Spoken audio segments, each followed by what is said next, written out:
Viska til frelsis, 4. kafli, sorgin.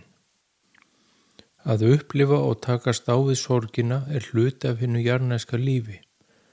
Sorgin hellist yfir okkur við missi af ýmsum ástæðum.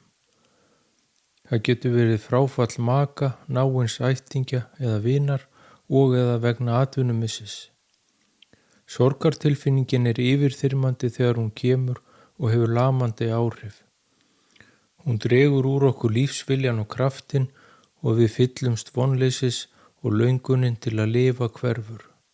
Sorgin hefur áhrif á okkur líkamlega. Við missum matarlyst og fáum ónot í magan og verk fyrir brjóstið og missum kraftinn og orkuna. Sorgarferli getur varað mislengi. Séum fráfall náins ættingi eða vinar að ræða koma upp minningar úr fortíð, stundirnar sem þú áttir með hinum látna. Þessar minningar auka á sorgina og einkennin magnast. Vertu meðvitaður að sorgin er tímabundið ástand og hún hjaðnar og hverfur að lokum og lífið heldur áfram.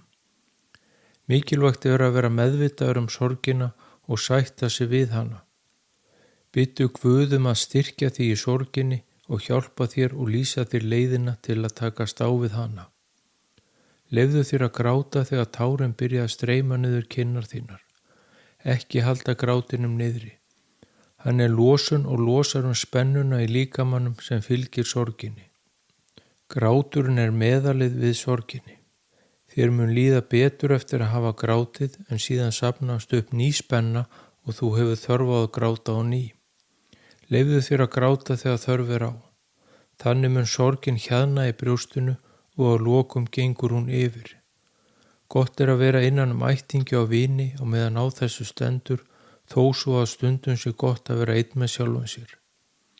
Vímugjafar geta slegið á sorgina í augnablik en er skammvinnur vermir því hún mun hellast yfir aftur af enn meiri krafti en áður.